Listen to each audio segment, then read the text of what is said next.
Welcome to today's Lost Souls, where we bring you the most impactful and unforgettable stories from around the world. Today, we remember the lives of remarkable individuals whose legacies continue to inspire and resonate. From iconic musicians to trailblazing activists, join us as we celebrate their extraordinary contributions and bid farewell to those who have left an indelible mark on our lives. Stay tuned for a journey through their incredible stories. Hugh Grant. Hugh Grant, the beloved English actor renowned for his wit, charm, and versatility, passed away at the age of 64, best known for his roles in romantic comedies and acclaimed dramas. Grant's career spanned over 4 decades, leaving an indelible mark on British and international cinema. Born Hugh John Mungo Grant on September 9, 1960, in Hammersmith, London, he was raised in a family that valued education, with his mother working as a schoolteacher and his father as an artist and carpet salesman. Grant attended New College, Oxford, where he developed a passion for acting and literature, ultimately choosing to pursue a career in the performing arts over academia. Grant's early career was marked by a series of well-received period dramas, including Morris 1987, which earned him the Volpe Cup for Best Actor, and The Remains of the Day 1993. However, it was his breakout role as Charles in 4 Weddings and a Funeral 1994 that catapulted him to international stardom. The film's massive success earned him both a Golden Globe and a BAFTA Award for Best Actor, and established him as the quintessential romantic lead of his generation. Throughout the late 1990s and early 2000s, Grant became synonymous with the British romantic comedy, starring in hits such as Notting Hill 1999, Bridget Jones's Diary 2001 and its sequels, About a Boy 2002, Love Actually 2003, and Music and Lyrics 2007. His performances were characterized by a unique blend of vulnerability, humor, and self-deprecation, endearing him to audiences worldwide. As his career progressed, Grant transitioned into more complex character roles, earning critical praise for his performances in films like Florence Foster Jenkins 2016, Paddington 2 2017, and The Gentleman 2019. His ability to reinvent himself as a character actor in his later years demonstrated both his range and his enduring appeal. He was nominated for multiple awards throughout his career, including 15 Emmy nominations, and received an honorary Caesar in Arlene Ling Liu off-screen. Grant was known for his sharp intellect, dry humor, and advocacy for privacy rights, particularly in the wake of the phone hacking scandal that affected numerous public figures. He was also recognized for his philanthropy and support of various charitable causes. Grant's personal life was often the subject of media attention, but he remained fiercely protective of his family. He married Anna Eberstein in 2018, and together, they raised their children in London. Friends and colleagues described him as witty, generous, and deeply committed to his craft. Hugh Grant's passing marks the end of an era for British cinema. His legacy lives on through the unforgettable characters he brought to life and the countless fans he inspired. His films continue to bring joy, laughter, and comfort to audiences around the world, ensuring that his influence will endure for generations to come. Joan Plowright. Dame Joan Plowright, one of Britain's most esteemed stage and screen actresses, and the widow of Sir Laurence Olivier, passed away peacefully on January 16, 2025, at Denville Hall, a retirement home for actors, in London, surrounded by her family. Her illustrious career spanned over 7 decades, during which she earned widespread acclaim for her versatility, depth, and dedication to her craft. Born Joan Ann Plowright on October 28, 1929, in Brigg, Lincolnshire, England, she trained at the Old Vic Theatre School before making her stage debut in 1948. Plowright quickly rose to prominence in London's West End and became a leading figure at the National Theatre, which her husband, Sir Laurence Olivier, founded. The couple met while starring opposite each other in John Osborne's The Entertainer and married in 1961, forming one of the most celebrated theatrical partnerships in history. Plowright's stage work was vast and varied, including powerful performances in classics such as Chekhov's The Seagull, Shakespeare's Much Ado About Nothing, and The Merchant of Venice, George Bernard Shaw's St. Joan and Major Barbara, and avant-garde plays like Eugene Ionesco's The Chairs. She was part of a generation of British actors that included Albert Finney, Alan Bates, Anthony Hopkins, Judi Dench, and Maggie Smith. She earned an Academy Award nomination and won a Golden Globe for Best Supporting Actress for her role in Enchanted, April 1991. Other notable films included The Entertainer, 1960, Equus, 1977, Tea with Mussolini, 1999, and Dennis the Menace, 1993.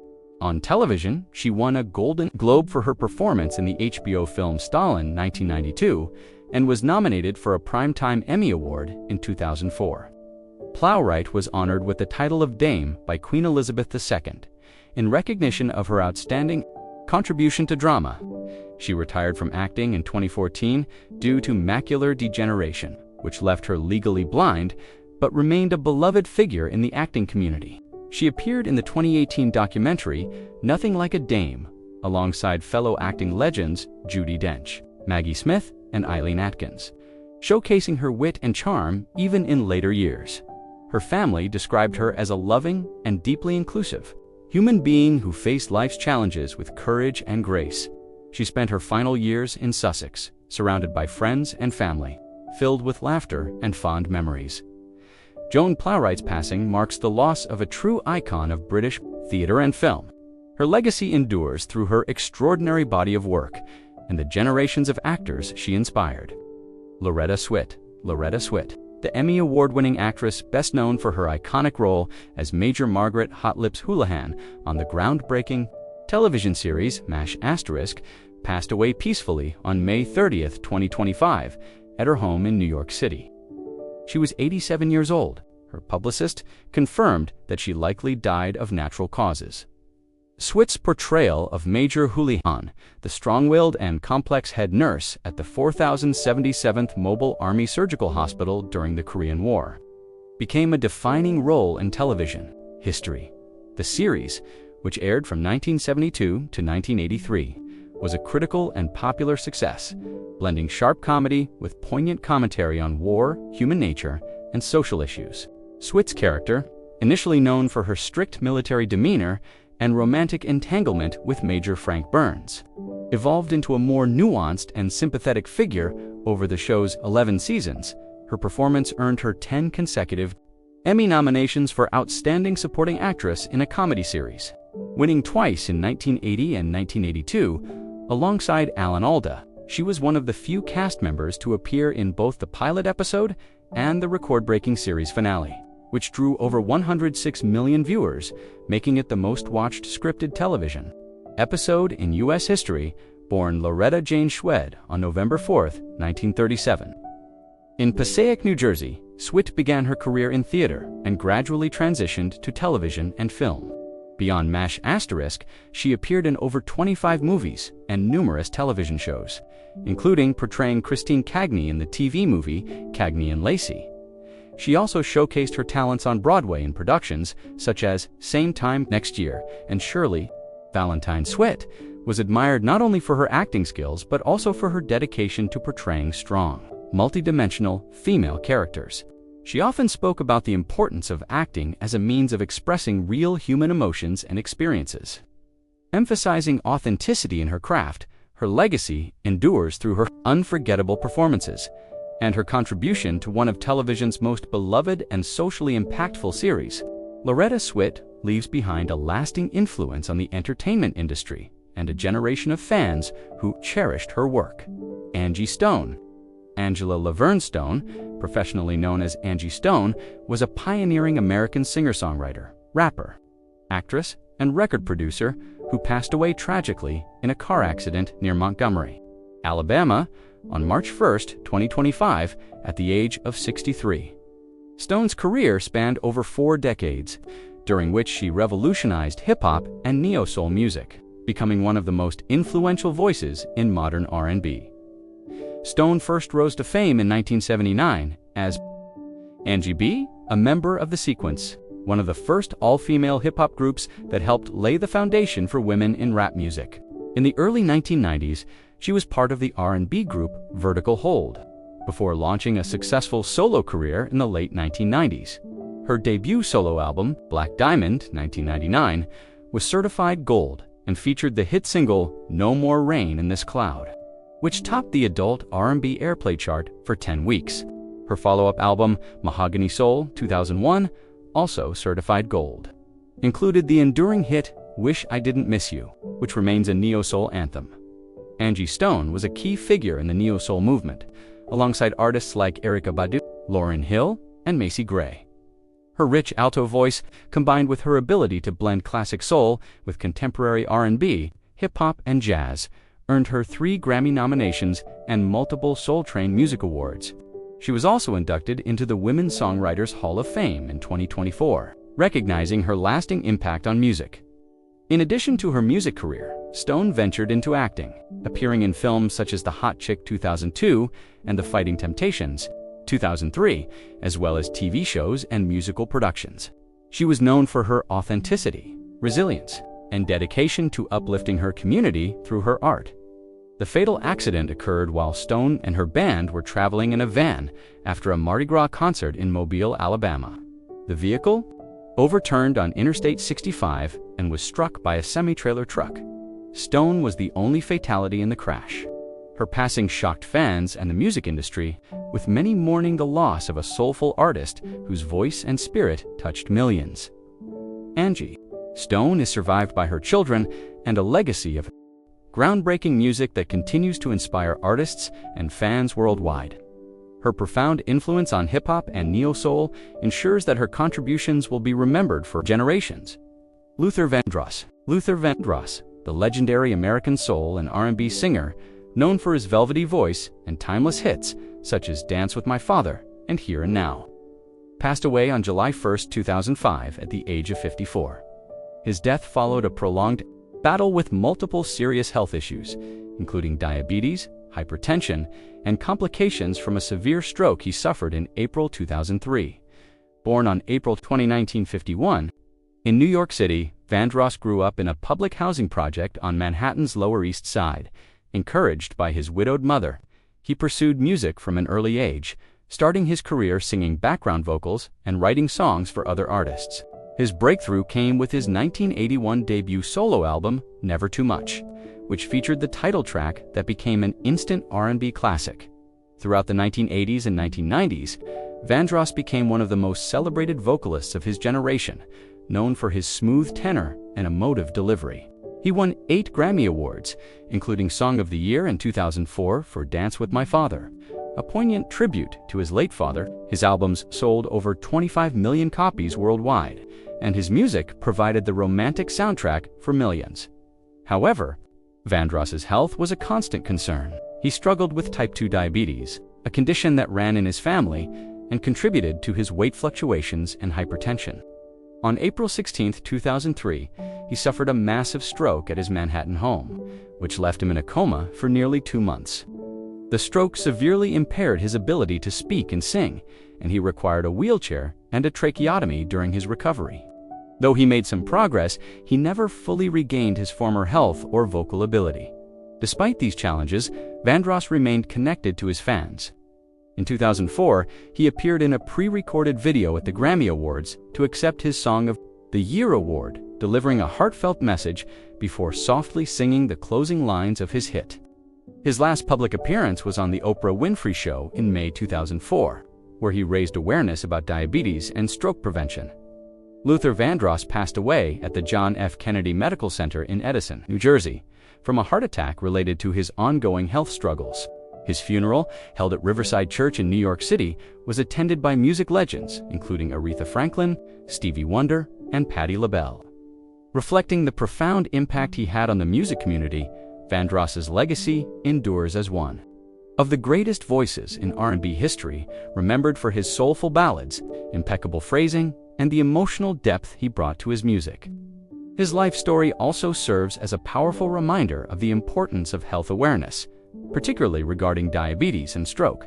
Hugh Grant was born on September 9, 1960 in Hammersmith, West London, into a middle-class family, where wit and learning were quietly celebrated around the dinner table.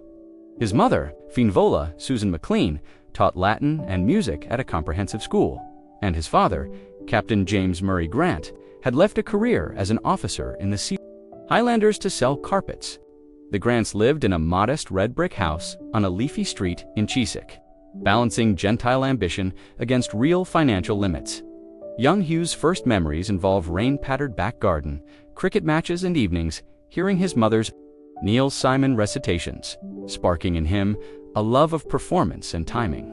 Even then, he sensed the insecurity beneath his parents' cheer.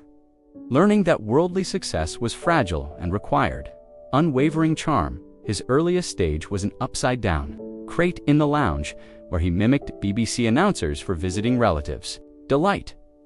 Those shows felt huge to him. By age 8, Grant was at Hogarth Primary, where improvised sketches earned both detentions and applause. A scholarship to Latimer Upper exposed him to blazers and Latin that thrilled and unnerved him. He met Ben Elton. Together they formed a lunchtime troupe that mocked teachers. His passion for English deepened beside a love of screwball comedies devoured in Saturday matinees at the Odeon. His mother fed the obsession with VHS copies of Bringing Up, Baby, and The Philadelphia Story. Each film taught timing and hesitant charm rehearsed nightly before a Chevelle mirror. Shifts at an art house cinema let him recite dialogue between reels. Cementing a dream, read English at Oxford and join its dramatic society. Rugby bruises honed resilience, while a dog-eared notebook of movie quips kept ambition alive. By 16, he plotted the path ahead. Excel in exams, impress interview panels, then win an Oxford Playhouse audition that would test his quicksilver blend of diffidence and daring. Oxford granted Grant both opportunity and struggle, entering New College in 1979. He met prodigies whose poise felt intimidating. Early auditions with the Dramatic Society ended in polite rejection, sparking nights spent dissecting Restoration comedies. His break arrived as Lord Adrian in Love for Love. The performance earned campus buzz and confidence, writing satire as H-Lamb. He won a student comedy prize. Money was tight, so catalog modeling covered books and kebabs, teaching him that a public image could be useful armor. A summer tutoring English in Madrid exposed him to lively classrooms and harsher critics, sharpening his wit. Back at Oxford, he directed a modern Hamlet set in Thatcher-era London. Praised for pacing, if not purists' tastes, near graduation, a mentor warned, "Scholarship can wait, chance cannot," urging him toward acting. Thus, with a battered briefcase and 2 suits, he boarded a southbound train to London, committed to turning controlled hesitation into a London in the early 1980s greeted. Grant, with mildew-scented bedsits and queues at equity offices, he joined the sketch group, the Jockeys of Norfolk, performing body reviews. Above pubs for audiences who heckled between pints, casting directors saw potential but puzzled over his blend of posh vowels and self-deprecating aids, a tone then unfashionable, a machismo. After dozens of bit parts, an over-enthusiastic officer in The Last Place on Earth, a laconic artist in a fringe Balzac adaptation, he landed Morris, 1987, trading ironic smiles for earnest longing. The film's critical success brought awards, buzz yet scant income. He supplemented wages by voicing commercials for carpet shampoo. Even so, the experience taught him that sincerity, not just wit, could move audiences. Still, most days ended with him dragging secondhand costumes across rain-slick streets, rehearsing lines on night buses, and wondering if the breakthrough would ever arrive. Hope, however, is stub. The decisive moment came in 1994, when Grant read, for a modest romantic comedy for weddings and a funeral. Writer Richard Curtis sensed in him the perfect blend of charm and disorder, qualities honed by years of hustling. Grant got the call in the same damp bedsit, where plaster flaked from walls and accepted mainly to clear overdue rent. He could not guess the film would recast him as the emblem of British whimsy. Even then, he resolved to shield the shy boy from Chiswick within the crafted persona that sudden fame would soon demand. The night before shooting, he paced the narrow room, rehearsing apologies for imagined onset blunders, the same ritual that once preceded school assemblies. That humble prelude, rather than the glamour to come, embodied his philosophy. Prepare. With quiet panic, perform with apparent ease.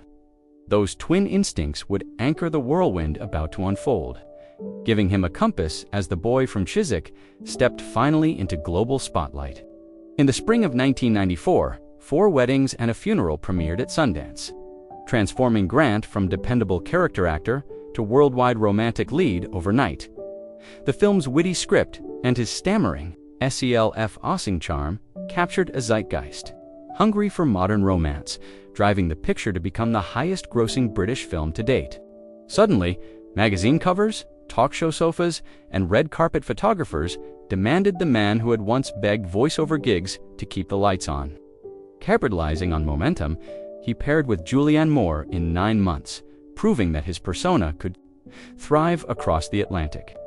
Yet, it was 1999's Notting Hill with Julia Roberts.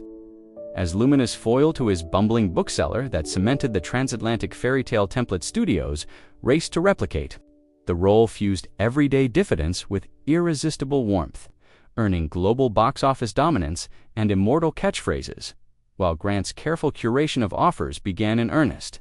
Intent on avoiding caricature through selective risk, the early 2000s found Grant refining and then slightly subverting the romantic archetype he had helped invent. In Bridget Jones's Diary, 2001, he embraced moral ambiguity as rakish Daniel Clever, revealing sharp-edged charisma beneath the polite veneer. 1 year later, About a Boy recast him as cynical bachelor Will Freeman. The performance's blend of deadpan humor and dawning empathy netted Golden Globe and BAFTA nominations, proving he could anchor comedy tinged with melancholy. Experimentation extended to the melodramatic satire 2 Weeks' Notice, 2002 opposite Sandra Bullock, and to musical territory with Music and Lyrics, 2007, where he lampooned 80s pop fame. While delivering his own vocals by decade's end, his resume showed a shrewd mix of leading man familiarity and genre bending. Curiosity positioning him as an actor always ready to tweak audience expectations rather than merilicify them. As the industry evolved, so did Grant's appetite for reinvention, leading him into ensemble epics and prestige television that further broadened public perception. He voiced a swaggering pirate captain in Aardman's The Pirates, Band of Misfits, 2012, then shocked viewers with dual villains in the time-spanning Cloud Atlas, 2012. Disappearing beneath prosthetics and dialect shifts, Paddington 2, 2017, showcased perhaps his ceased self-parody yet. Washed-up thespian Phoenix Buchanan, whose flamboyant malice earned both laughs and BAFTA acclaim. Television marked a new frontier. Emmy-nominated turns as disgraced MP Jeremy Thorpe in A Very English Scandal 2018, and as slippery oncologist Jonathan Fraser in HBO's The Undoing, 2020 introduced him to audiences that streamed rather than queued. At cinemas, each project reaffirmed a guiding principle. Charm is a tool, not a cage, and demonstrated his capacity to oscillate between lightheartedness and menace. Without losing the unmistakable cadence that first captivated the world, throughout the 1990s and early 2000s, the most dramatic entries in Hugh Grant's medical file concerned the minor accidents of an actor determined to keep moving, even while publicity tours chained him to aircraft cabins and banquet chairs. Weekend 5-a-side football in Battery Park left him nursing bruised ankles. A slide during a 1996 charity cricket match tore cartilage in his right knee, requiring arthroscopic repair and 6 weeks on crutches. Pilates and physio became staples thereafter. Joined by daily 2-mile walks through Kensington Gardens, ritual he credits for keeping his metabolism honest. Occasional insomnia, fostered by overnight shoots and jet lag, was managed with caffeine curfews and a habit of reading P.G. Wodehouse until eyelids surrendered. Friends joke that Grant's famously unruly hair mirrors his approach to wellness, untamed yet fundamentally resilient, surviving late-night call sheets and press junket canopes without yielding to excess weight or chronic pain. The first serious fissure appeared in 2001, when Grant's mother, Finvola, died after a long battle. With pancreatic cancer, a loss he later called moment, the comic mask truly slipped. Her passing propelled him into fundraising for Marie Curie cancer care and pancreatic cancer action, activities that partly filled the empty Sunday afternoon she had once occupied with telephone. Check-ins.yet, deep grief compounded the fatigue of travel, surfacing in 2007 during a Maldives holiday where a spree of massages left him euphoric. then plunged him into weeks of uncontrolled weeping, a breakdown he recounted with gallows humor on late-night television. Therapy and mindfulness courses followed, teaching him to swap bottled emotions for frank acknowledgement of anxiety, bouts of low mood, and panic attacks. Grant now speaks of mental health as another muscle to train, scheduling downtime with the same rigor he once reserved for script rehearsals, limbering the mind before the cameras roll again. In 2020, at 60, Grant faced his most public health scare when a sudden fever swept through London weeks before mass testing. He and wife Anna Everstein later discovered they had COVID-19. On television, he quipped his chest felt like Harvey. Weinstein was sitting on it, and prowled rooms, sniffing garbage, and Chanel No. 5 to test his lost sense of smell. Night sweats, drenched sheets, tight lungs sparked panic, and an odd feeling that his eyes were swelling drove him to lie under cold compresses, rereading P.G. Wodehouse for comfort. Antibody confirmation finally proved recovery. The ordeal pushed him toward stricter daily habits: vitamin D, pulse oximeters, plentiful hydration, and longer park outings with his children, whose energy he credits for restoring stamina. By 2023, he was fencing on the set of Dungeons & Dragons.